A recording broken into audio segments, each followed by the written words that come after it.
சீனாய் மலையில் என் ஆண்டவரோடு உலாவுவே. எந்நாளிலும் என் இயேசுவின் பாதம் விழுந்து நான் தொழுகுவே. அதிகாலையில் சீனாய் மலையில் என் ஆண்டவரோடு உலாவுவே. எந்நாளிலும் என் இயேசுவின் பாதம் விழுந்து நான் தொழுகுவே.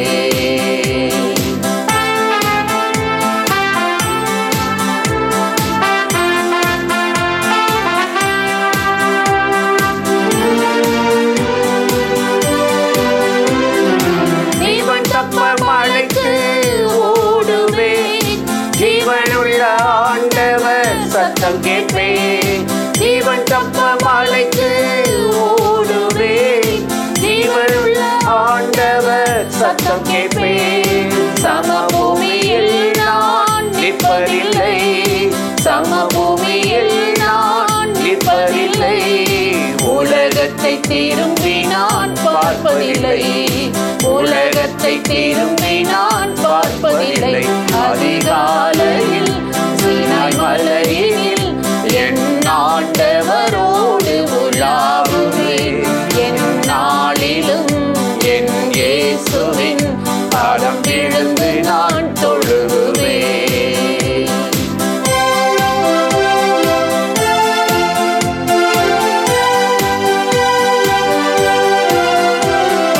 கண்மலை உச்சியில் ஏறிடுவே, கரங்களை உயர்த்தி நான் ஜெயித்திடுவே.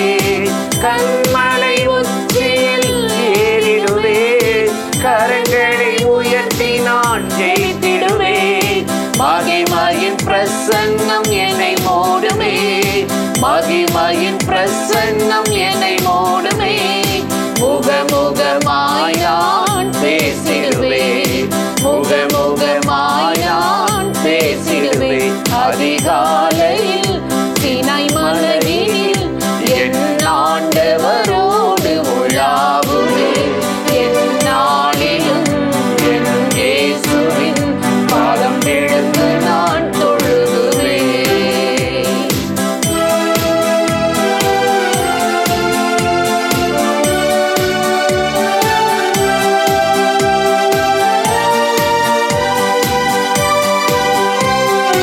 மறுரூப மலைக்கு சென்றிடுவே, மனம் புதிதாகி வாழ்ந்திடுவே. மறுரூப மலைக்கு சென்றிடுவே, மனம் புதிதாகி வாழ்ந்திடுவே. தேவ தரிசனம் பெற்றிடுவே, தேவ தரிசனம் பெற்றிடுவே. இறங்கி சென்று சேவை செய்வே, இறங்கி சென்று சேவை செய்வே. அதிகாலையில் சீனாய் மலையில் என் ஆண்டவரோடு உலாவுவே. எந்நாளிலும் என் இயேசுவின் பாதம் விழுந்து நான் தொழுகுவே. அதிகாலையில் சீனாய் மலையில் என் ஆண்டவரோடு உலாவுவே. எந்நாளிலும் என் இயேசுவின் பாதம் விழுந்து நான் தொழுகுவே. கர்த்தர் எவ்வளவு நல்லவர்! பிரியமானவர்களே, ஆண்டவராகிய இயேசுவின் நாமத்தினாலே இந்த காலை நேரத்தில் இயேசுவை தினம் பார்ப்போம் என்ற இந்த நிகழ்ச்சியின் மூலமாக உங்களை சந்திப்பதில் மிகுந்த மகிழ்ச்சி அடைகிறேன். கர்த்தர் நல்லவர், கிருபையும் இரக்கமும் நிறைந்தவர். இந்த நாளில் நம்மளை ஆசீர்வதித்து கடந்த நாளெல்லாம் நம்மளை காத்து பலப்படுத்தி ஸ்திரப்படுத்தி மலை போல வந்த பிரச்சனைகளை பனி போல அகற்றி நடத்தினார். இன்றைக்கு இந்தியா முழுவதும் சுதந்திர தினத்தை கொண்டாடுகிறாங்க. நாடு விடுதலை பெற்று சுதந்திரமாக வாழணும் அப்படின்னு தான் எவ்வளோ பேர் தியாகம் பண்ணி போராடி அடிமைத்தனத்திலிருந்து நம்மளை விடுதலையாக்கினாங்க. அதுக்கு பிறகு இப்போ நாட்டில் இருக்கிற பயங்கரமான சில கொள்ளையர்கள் நாட்டை சுரண்டுகிறவர்கள், ஏமாற்றுகிறவர்கள் நிறைய மறுபடி தலை தூக்கி இருக்கிறாங்க. இந்த அடிமைத்தனமும் ஒளியன்னு சொல்லி கருத்தாக நம்ம ஜெபிக்கணும். இன்றைக்கும் கூட ஒரு வசனத்தை உங்களுக்கு ஞாபகப்படுத்துவது நல்லது என்று உணர்ந்தேன். சங்கீதம் 23:6 நாம் வாசித்து பார்த்தால், கர்த்தருடைய வீட்டில் நீடித்த நாட்களாய் நிலைத்திருப்பேன். தாவீது எவ்வளவு அருமையா ஒரு வார்த்தையை சொல்றார். கர்த்தருடைய வீடாம். தாவீடுன்னு சொல்லல, ஏன் அரண்மனைன்னு சொல்லல. நேபுகாத்து நேச்சர் ஒரு பெரிய அரண்மனையை கட்டி, நான் கட்டின மகாபாபிலோன் பெருமையா பேசினா அன்னைக்கு மிருகமா மாறிட்டான். ஆனா தாவீது பாருங்க, அவன் வனாந்தரத்தில் அலைந்த மனிதன், காடுகளிலே இருந்தவன். காரணம் ஆடு மேய்க்க.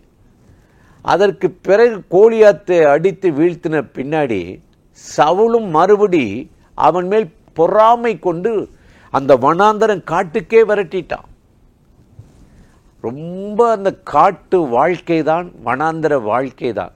அப்படிப்பட்ட மனிதனுக்கு ஆண்டவர் ஒரு ராஜ மேன்மையை, பதவியை கொடுத்து ஒரு நல்ல வீட்டை கொடுத்தாரா. 1 நாளாகமம் 17:1 பார்த்தீங்கன்னா, நிலையான வீட்டை உனக்கு தருவேன்னு சொல்லி அந்த கேதுரு மரம் நிறைந்த தேக்கு, பர்மா தேக்கு அப்படிலாம் சொல்ற அந்த மாதிரி ஒரு வீட்டை ஆண்டவர் கொடுத்துட்டார். கொடுத்த உடனே வச்சு லக்ஸுரி லைஃப் அனுபவிச்சு, ஏசியை போடுவோம், கிச்சனை மாடிஃபை பண்ணுவோம், பெட்ரூமை மாடிஃபை பண்ணுவோம், அப்படிலாம் அவன் நினைக்காம ஆண்டவர் கொடுத்த அந்த வீட்டில் ஆண்டவரை பாடி மகிமைப்படுத்தி துதிச்சான். நான் வனாந்தரத்தில் அலைஞ்சேன், படுக்க இடம் இல்லை, குளிரில் மண்ணில் படுத்து எந்திரிச்சேன், இந்த ராஜ மேன்மையை கொடுத்தீரே, கர்த்தருடைய வீடு நீடித்த நாட்களாய் நிலைப்பேன்னு சொல்லி அவனுக்கு அவனுடைய சுவாபம் அப்படியே பாட ஆரம்பிச்சிருச்சான். 119 சங்கீதம் 54 நம்ம பார்க்கும்போது, நான் பரதேசியாய் வழிப்போக்கனாய் தங்கும் இந்த வீட்டிலே உமது பிரமாணங்கள் எனக்கு கீதங்களாயின. எவ்வளோ அருமையாக சொல்கிறார்ல. நம்ம வாழ்க்கை டெம்பரவரிங்க, வனாந்தர வாழ்க்கைங்க. பரதேசியாய் தங்குற வீட்டில் அவருடைய வார்த்தைகள் கீதம் அப்படியே ராகம் எடுத்து பாட ஆரம்பிச்சிட்டான். ஆண்டவரை துதிக்க துதிக்க அந்த வீட்டில் இருளே இல்லை, சண்டை இல்லை, சினிமாவோ சீரியல் சத்தமோ இல்லை, சமாதானம், இளைப்பாறுதல். அதனால தானே 118 சங்கீதம் 15 பார்க்கிறோம், நீதிமானின் கூடாரத்தில் ரட்சிப்பின் கம்பீர சத்தம் உண்டா. கம்பீரமான ஒரு சத்தம் உண்டு.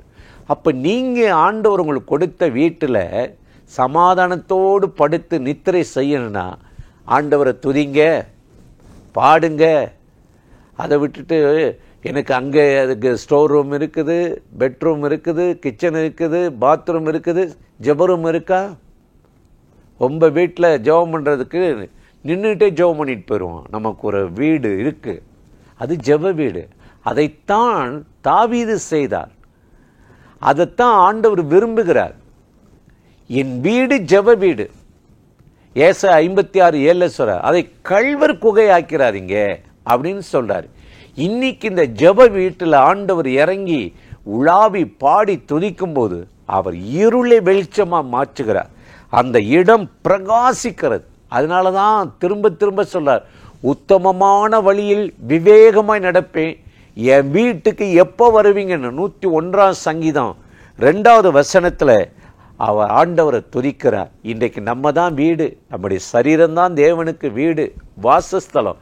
இங்க இருந்து ஒரு துதியையும் ஸ்தோத்திரத்தை நம்ம ஏறெடுத்தா இந்த வீட்டில் நீடித்த நாட்களை நிலைத்திருப்போம். அழுகை இல்லை, புலம்பல் இல்லை, சண்டை இல்லை, சமாதான நதியை போல விடும். அதனால தான் 23 சங்கீதம் 6 சொல்றார், கர்த்தருடைய வீட்டிலே நீடித்த நாட்களாய் நிலைத்திருப்பேன் என்ற தாவீதின் வார்த்தையின்படி இன்றைக்கு இந்த காலை நேரத்தில் இந்த நிகழ்ச்சியில் இணைந்து இந்த வார்த்தைகளை கேட்கிற உங்கள் வாழ்க்கையில ஆண்டவர் உங்களுக்கு நிலையான வீட்டை அருளி நீடித்த நாட்களால் ஆண்டவர் வீட்டிலே, கர்த்தருடைய வீட்டிலே நீடித்த நாட்களாய் இருக்கும்படி பலனும் சமாதானமும் சுகமும் நிலைத்திருக்கும்படி அந்த ஆண்டவரை நோக்கி ஜெபிப்போமா? அன்பும் இரக்கமும் கிருபையும் உள்ள நல்ல ஆண்டவரே, இந்த ஆசீர்வதிக்கப்பட்ட நாளுக்காக, நேரத்துக்காக, கிருபைக்காக நன்றி. இப்பொழுது யாரெல்லாம் அந்த நிகழ்ச்சியில இணைந்து உம்மை நோக்கி கூப்பிடுகிறார்களோ, ஜெபிக்கிறார்களோ, அத்தனை பேர் மேலும் கர்த்தருடைய மகிமை வல்லமை இறங்கட்டும். என் வீடு ஜெப வீடு என்ற வார்த்தையின்படி ஆண்டவரே, நான் பரதேசியாய் தங்கும் இந்த பூமியிலே உம்முடைய கீதங்கள், உம்முடைய வார்த்தைகள் எனக்கு பாடலானது, கீதங்களானது என்ற வார்த்தையின்படி ஒவ்வொரு வீடுகளிலும் துதி நிறைந்திருக்கட்டும், மகிமை நிறைந்திருக்கட்டும், கிருபை நிரம்பியிருக்கட்டும், சமாதானம் நிறைந்திருக்கட்டும், ஆண்டவருடைய ஆசீர்வாதம் நிறைந்திருக்கட்டும். இந்த நிகழ்ச்சியில இணைந்து ஜெபிக்கிற அத்தனை பேர் இன்றைய ஆசீர்வதித்து அவர்கள் எதிர்பார்க்கிற நன்மைகளை செய்து இந்த நாளில் அற்புதமாய் நடத்தும்படி கெஞ்சுகிறோம். இயேசுவின் நாமத்தில் வேண்டுகிறோம் நல்ல பிதாவே, ஆமேன், ஆமேன். இந்த நிகழ்ச்சியை நீங்களும் பாருங்க, மற்றவர்களுக்கு ஷேர் பண்ணுங்க, சப்ஸ்கிரைப் பண்ணுங்க. யூடியூப் சேனல்ல போய் ஜீசஸ் லிவ்ஸ் மினிஸ்ட்ரியை சப்ஸ்கிரைப் பண்ணுங்கள். ஆண்டவராகிய தேவன் நம்மை ஆசீர்வதித்து நடத்துவார். ஆமென்.